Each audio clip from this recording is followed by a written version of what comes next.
Hey everybody, Tom here with Hidden Beats, and today we are talking with Sam Roberts. How are you doing, sir? I'm good, Tom. Thanks. How are you doing? It's a nice day, and it's, can't be beat what's going on. Where in the world are you? I'm in Ottawa. Oh, you are. Okay, so you have the same weather that I do right now, I'm assuming. Yeah, it's pretty similar. Which I mean, I'm a Canadian boy, so I'm used to it. Yeah, same here. Yeah.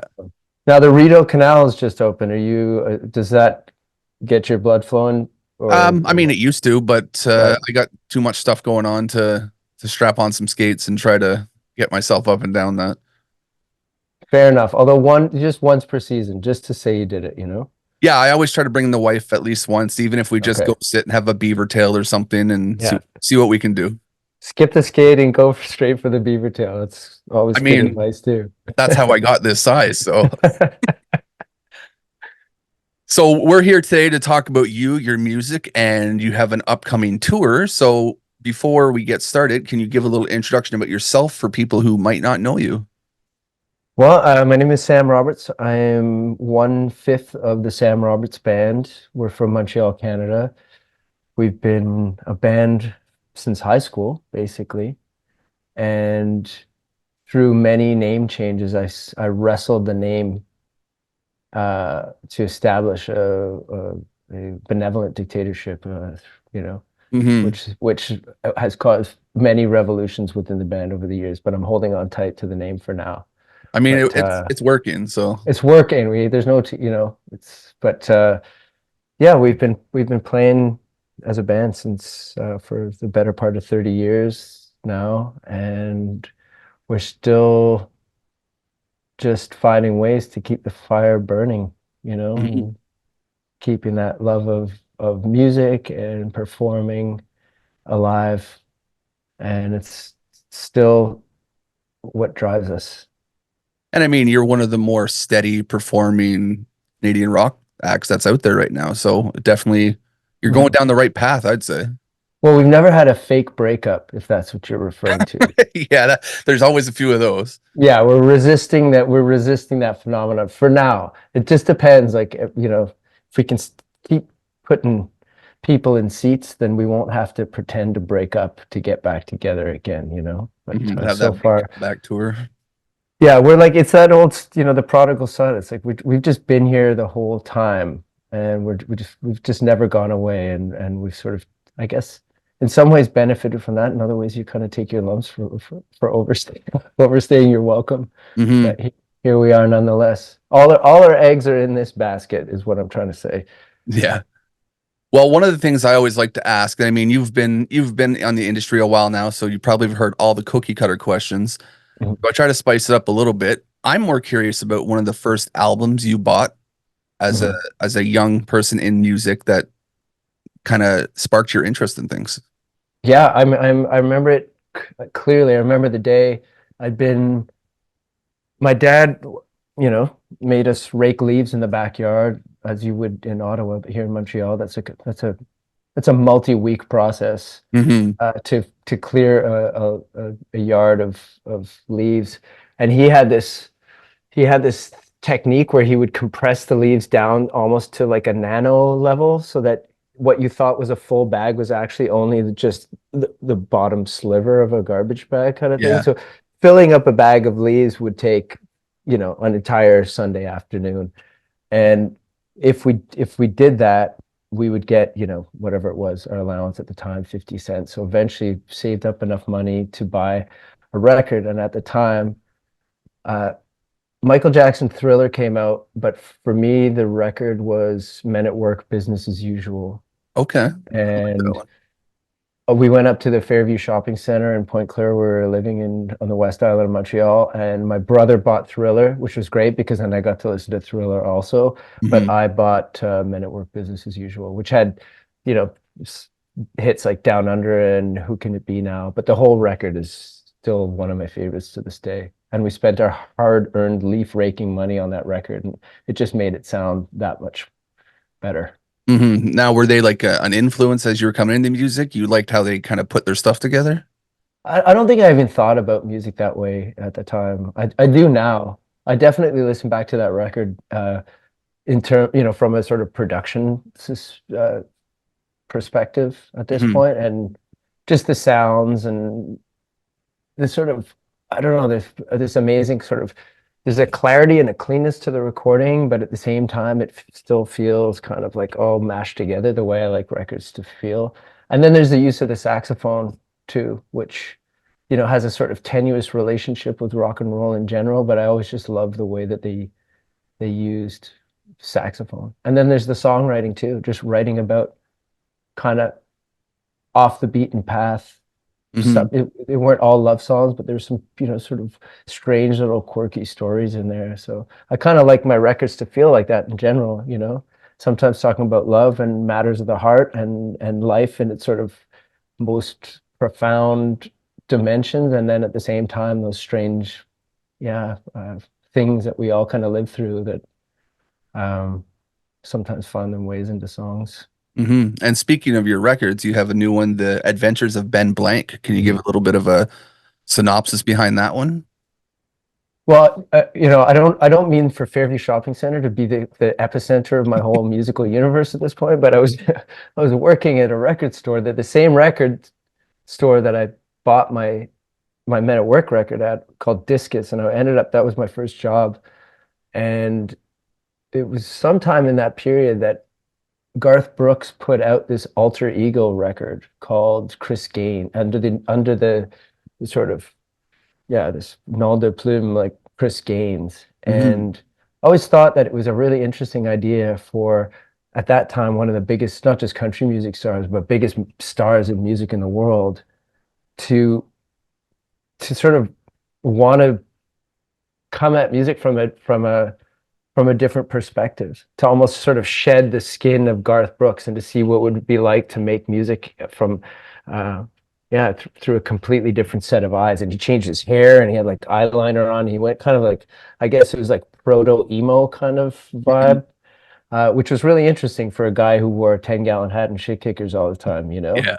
But he did it, and that I didn't really listen to the music, but the idea stuck with me for a long time. What would it be?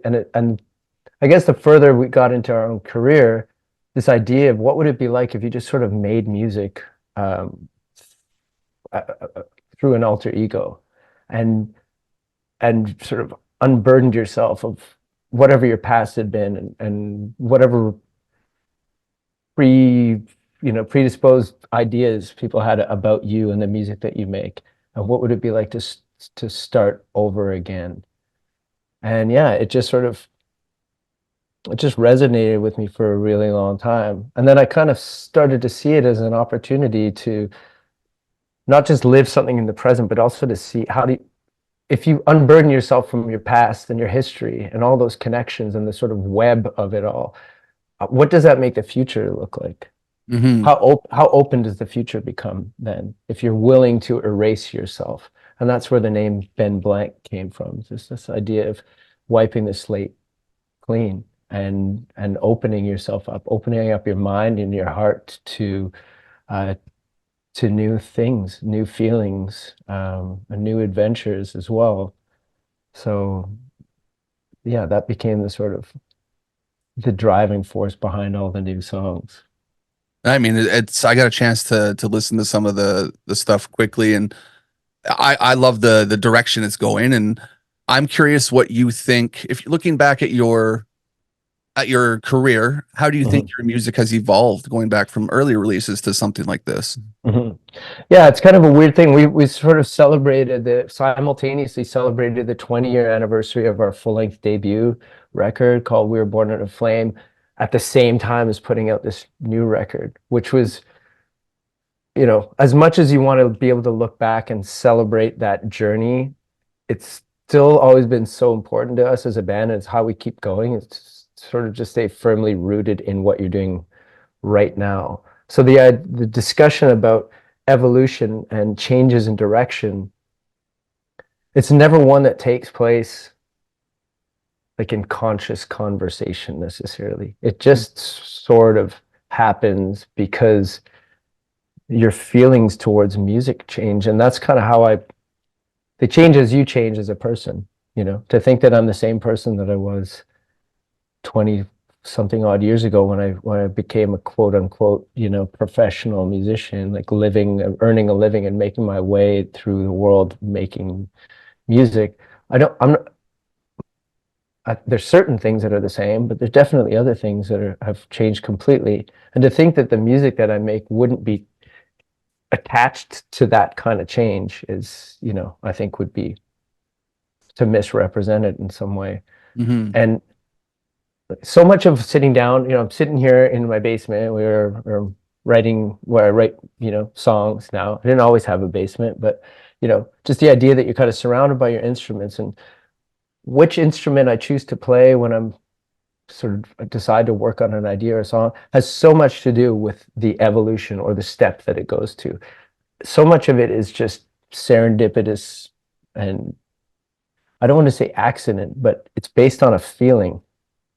And that feeling, if it makes you feel good, well, you chase it, you pursue it, and you push it until you stop feeling something for it, and then you backtrack. And you're like, where did I feel that thing? And, oh, okay, now I'm going to go on this trajectory from here, and I'll pursue that while it makes me feel something. And Hmm. so you kind of lose track in that maze of what it was that was driving you in a way, like what part of your life or what part of your relationship with music was the sort of impetus for all of that evolution and all of that change until the point where you can't identify it anymore and it just is what it is. Yeah, I mean, it definitely, you go through a roller coaster when you're Mhm. working on things. This any sort of artistic person, I think, does that same type of thing. Yeah, Hmm. but it's just based on feeling. It really is, you know. Hmm. I mean, it can be based on ideas. You can go into something with a sort of conscious agenda. It's like, okay, I'm going to make an electronic record, or I'm going to use a different kind of color palette this time. I'm going to use these five instruments and let them sort of dictate what they like. I kind of like that, but how those things all work together when you start painting your picture, there's so much chance that goes into to that, and it's chance and feeling that the kind of connection between those two things seem to rule the experience in a way. Yeah, no matter how much planning you can do, if you don't feel it when you're going through it, then it Yeah, doesn't really work. yeah, you gotta backtrack or step to the left or step to the right, you know, just Mhm. Now, because you've had such a long career, I'm sure you've probably had a lot of fan experiences, and I'm curious if there's one that stands out above anything else that really kind of touch home for you a little bit. I mean, as much as it's still a beautiful thing when a fan comes up and tells you now that, you know, they've either grown up with your music or their parents grew up with your music or just the fact that your music plays a role in their life in some way in their story. I think it's hard to replace those first few, you know, occasions where somebody, you know, came up and tapped you on the shoulder on the street Hmm. and said, "Hey, are you so and so?" Like yeah, I heard your new EP, I heard your new record. You know, that just never happened before. So you got to kind of think about your life prior to that. In my case, that was, you know, the first 25, 26 years of my life. Nobody was tapping me on the shoulder telling me anything about the music that I made. So Hmm. those first few times where somebody said, "Oh yeah, I heard your song on the radio," there was there's such a surreal element to that um, that it just stays with you forever. And obviously, you can't let it get to your head, but it felt really good. Yeah, and I've had a couple people with the kind of describe it as almost serendipitous in a sense where you had that feeling when someone else's music touched you and Mhm. you're turning around and having that same effect on someone else. It kind of really makes a Yeah, full circle. and I did that once. There's a band called the Charlatans from Manchester in England. They were my favorite band, especially in the early 1990s. And I used to cut my hair like Tim Burgess, the lead singer, and he wore this kind of Adidas track top all the time. And he moved a certain way on stage. He sang this very kind of in this kind of spidery kind of voice. And I used to just try to do everything exactly Hmm. like him. And I went to see them play. And it's kind of funny now in retrospect, like not that people look like me when they come to our shows, but I went dressed.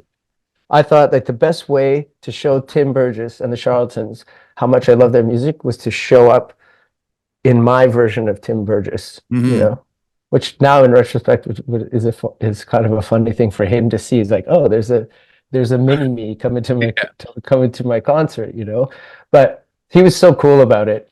He's just like, obviously he knew that his band meant everything to me. And I met, we stuck around after the show and waited in the parking lot at the Spectrum in Montreal, and he eventually came out, 2.5, 3 hours after they got off the stage.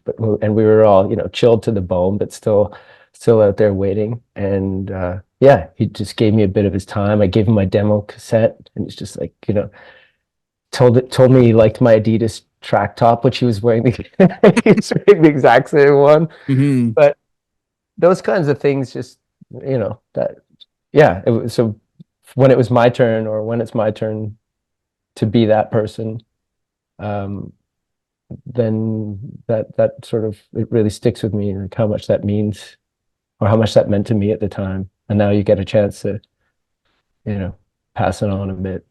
Yeah, no, that's awesome. And then I'm sure that feeling's amazing. And I'm curious because of how, your career's been, like I said, it's been a long career. You've had to probably come up with a few things to keep yourself grounded outside of music to make sure you can keep going. And curious what some of those are. Well, I have 3 kids. I mean, that'll do it. Yeah. That's just it right there. You don't need anything else. I mean, if you ever want to have something that pulls you back down to earth, it's and now they're teenagers, which makes it, I'm not just I don't just have 2 feet on the ground. I'm halfway to 6 feet under here. I have a 1 year old. I'm So, subterranean now. Oh, you yeah. have a 1 year old. Yeah, I mean, that's a beautiful time for sure. Yeah, Enjoy she's pretty it. busy. She's a little bit insane, but that's kind of what I expected with my Yeah, kid type of thing. the unhingedness of youth, you got to tap into that energy if you can. But no, for sure. I mean that it's not just my kids and my family, although that's a really good way of sort of staying connected with the parts of your life that are um, outside of some of the, yeah, I guess more the stranger parts of being in a band, Hmm. and how that sort of makes you see and move through the world. But how who you play music with every day has a huge impact on that as well. And my bandmates are, I think we all keep ourselves sort of rooted in uh, rooted in the sort of the philosophy of like what does this mean to us? Like why are we doing this? Hmm. Um, what's important about making music, and playing and performing in front of people every day. And if you have that kind of constant sounding board and feedback mechanism, but also, yeah, just the reminder, like don't get outside of that in Hmm. a way, then you can always stay connected to the things that are really important about it. And I've been in the same, I've had the same 4 guys telling the same jokes for all this time. And yeah, there's nobody, if anybody starts floating off the ground, You can all keep yourself in oh, check. we'll pull them down, cut them right down. Yeah. It's good to have that type of kind of like almost like a family around you that you can Yeah, do that with each other. for sure. Now, I always like to ask some fun questions in my interviews and get some cool, perspectives. And I think you'll have some fun ones for this one. My favorite question I ever ask, what is one thing you think should be asked more in an interview that's not asked enough? That is a really good question. Because the classic is like, who are your influences? That's like, Hmm. just it's not a bad question, but Yeah, there's always cookie cutter questions that make sense, yeah, but you got to try to go outside the box sometimes. like nobody ever wants to say like, what do you hate the most about being in a band? There's just a lot to not like. Hmm. It's just That's like, a and good one, actually. you got to get over that in order to stay focused on the things that you do like. Because there's a ton of stuff that that gets, that you have to sort of keep firmly, a grip on in order to be able to enjoy enjoy the finer things, like let's just say recording an album. But to get to recording an album, man, there's a heap of shit that you have to deal with. Hmm. And to play a show, that's 2 hours of the day, but the other 22 hours can Well, yeah, just, and you're with these people day in and day out for multiple yeah. times, and sometimes someone does something annoying. I'm sure there's a lot of that. Oh hell, man. Like again, I'm singing the praises of my bandmates, but there's so many times where we just want to tear each other's heads off, But Mhm. Yeah. so it's all of that too. And then your relationship with your management. Of course, you love them to death, but at the same time, sometimes you just, you just don't get how they don't get you and all that stuff. And I think rather than that question sounding like it's a complaint, it's just it's true in that the sense that if you feel passionate enough about what you're doing and why you're doing it, then all of that BS is something that you can You can get get over. around and kind of Yeah, you figure out. have to. Yeah. You have to.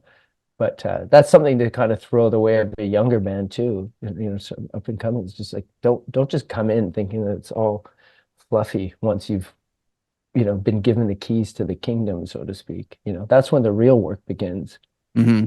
And I talk to a lot of up and coming artists and things like Mhm. that, and like literally just getting into the industry and the kind of joy that they have, the thought of it, and Yeah. looking at it later on, maybe they've already faltered out after two or three songs because it's not what they thought it would be, type of thing. But even hearing you say that now, I'm like, all right, you know what? Don't don't kill the dream either for the young band. Don't come in with your like dose of reality, like the old dad reality check. Well, don't get too comfortable there, kid, because it's not gonna be all rosy from here on. I also don't want to be that guy. So I think ultimately everybody has to kind of go through this by themselves and figure it Yeah, out. but it's nice to hear Yeah, that from someone as seasoned as yourself that can say, "Hey, there's things that happen, but you can get over it and figure your stuff out." and it just makes the good stuff when the good stuff is good, it makes anything, you can cope with anything. For sure. So it just makes sure that the good stuff is good. That's a good That's one. my that's my saying for the day. I mean, I like that. I'll make sure to write that one down.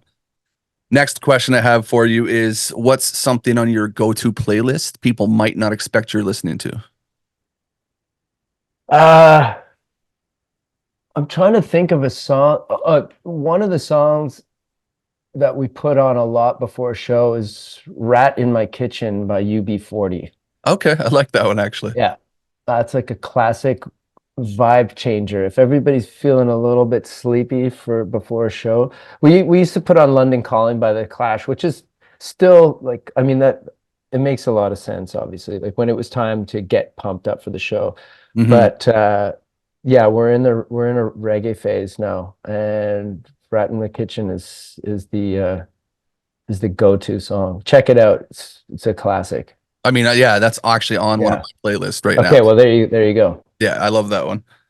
Now, I looked at through your social medias and stuff a bit, and I noticed that, you have the occasional picture with a nice glass of wine, and I'm curious if you have a recommendation or, a certain wine and or food pairing or something like that you can give us. Absolutely, for sure. I'd be happy to. I'm moving into the wine phase of I mean, I've been in a wine phase for a really long time, but in terms of like actually, talking about it now, I'm not going to be a sommelier or anything like that, but Hmm. I don't mind an odd conversation about wine, and just all of its glory. But one of the wines that I've been drinking a lot of lately is a Greek variety called Xinomavro, which Okay. is kind of on the same latitude or longitude, I don't know, latitude as Northern Italian wine. So it's got a lot of the same sort of characteristics as I don't want to offend Italian because they're going to be like, it's not Barolo for God's sakes. Yeah. And you're right, but it has a lot of the same sort of characteristics, but it's at a fraction of the cost of an expensive Northern Italian bottle of wine, which is again, obviously without peer and without parallel, don't worry, Hmm. but he's coming to take it from you. But yeah, so if you can find Zeno Mavro, Xinomavro. Okay. I mean, I'll definitely look out for that. I know my wife loves a glass of wine every so often, and I myself, I haven't really got into that stage of life yet. I'm still into the like a good mojito or, Hmm. a whiskey sour, things like that. Those are my So go-to. I don't mean to say that I'm post mojito either. Like Mhm. it's still very much uh, in play for I've just me. never found myself enjoying a glass of wine as much as I see it.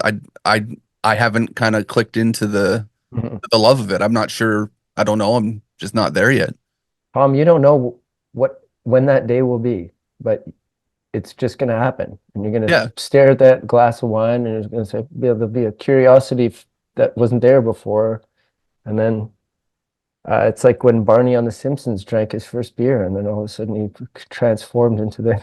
He went from being this upstanding, well-groomed individual into the Barney we all know and love, and that's what's going to happen. that was my 20s. Oh, okay. I did the whole, drink a case of beer to myself type of thing. Right. Those fun experiences. Yeah. Well, again, you got to go through them. Yeah, exactly. That's the one thing I can't drink anymore is Weiser's Deluxe. No, That's that one drink that absolutely. Yeah. I smell that and it just makes things go bad. Um, this is a fun one, and I think you might get a kick out of this. If you were being sold as an action figure, what would your accessories be? Oh my God. Definitely a Ninja Star. Okay. Sure. And a grappling hook. Okay, yeah. I mean, those are Yeah. fun. Yeah. Yeah. That's the first And time a I've ever asked that one too. and a flamethrower. Okay, yeah, flamethrowers is you have to have a Yeah. flamethrower. That's a must. Yeah. Hmm. So I'm kind of like a real hybrid, part Like a little ninja, mini ninja slash like but sometimes the ninja thing just isn't sat like the stealthiness of a ninja just and sometimes you just gotta light it up and that's where the flamethrower comes in. yeah, like an adventure, like treasure hunter type of deal, doing all Yeah. kinds of I crazy mean you stuff. can do it, yeah, it's sort of what Indiana Jones does Yeah, from time to time. yeah, You that know, makes sense. he relies on his smarts, sometimes on his fists, and sometimes he's got to blow shit up. So everyone just Hmm. Now we don't have much time left, so I want to get a couple last questions out of the way, and this is an important one. What do you hope fans take away from your music? I mean, there's that part of me that wants them to feel what I feel when I made it anyway. But in even saying that, you recognize that it is such a personal thing, the role that music plays in your life. I just hope that it finds a way into their world in some way, and that it maybe not have it maybe doesn't have to change the way they think about anything, but maybe it's just there in that moment when they're feeling really good about everything going around them and that song enhances that, or maybe it's when they feel that everything is terribly wrong in their world and that song helps them out of the ditch a little bit. And those are the sort of parental aspirations that a songwriter has, I think, from time to time, just that Mhm. it's there for you when you need it. Yeah, it's little, your baby you're putting out into the world, and Mhm. hopefully people can connect with it. Mhm. Now, what motivates you to keep going? And you've been doing this for a fair bit now. I mean, it's my job. Yeah. And I don't mean that in an unromantic sense. I mean that in a I'm very, I guess proud is it's a dangerous word, but I am, that this is how I make a living and how I feed my family, and that I have to rely on my ability to write songs to get by. But there's a part of me that would just do it anyway, and I know that because I did it for a very long time without anybody uh, coming to see us play or paying us to do it. So um, there is that there is that just sort of innate drive to want to make music. Hmm. And I'm glad to say that that hasn't died out in any way. That it's still burning in there. And that I'm still looking for different ways to feel about it and to do it, to bring songs to life. And at this point, I hope anyway that I can say that that's the way I'm going to feel about writing music for the rest of my time around here. Hmm. And I mean, last but not least, are you happy? Yeah, and that's a really complicated question. It usually is. Yeah. I'm not content, and I don't think anyone the should two be. things, no, the two things are often confused as being Hmm one and the same. Um, you know, I think happiness requires a pull from the other side in order to give it shape and definition in a lot of ways. So, hmm as happy as I am at times, I am not afraid to acknowledge the fact that sometimes I am very much not so. And the two things, that's the yin and yang of being a human being, you know? That's it. Yeah. Well, that's all the stuff I have written down, and I mean, it was great to get to pick your brain a little bit and see what makes you tick. Well, thanks, Tom. I enjoyed chatting with you, man. And you have the tour that's going on. I'm gonna actually I should be at the Ottawa show myself. Yeah, it's coming in hot. So we'll be Yeah there in a week and a bit. So, yeah you know, I actually I'm a photographer also, so I'll be trying to shoot some cool pictures and stuff like that and do a full review and everything. well, you're welcome to, like I said, shoot the lights out. hmm Try to get us from the good side, which is almost impossible. But anyway, good luck with I that. make something work every time. Okay, good. We trust you. Well, it was great to chat, and hopefully we get to do this again sometime. Yeah, anytime, Tom. I look forward to it already, man. All right, you enjoy the rest of your day. Thanks. You take care. Bye now.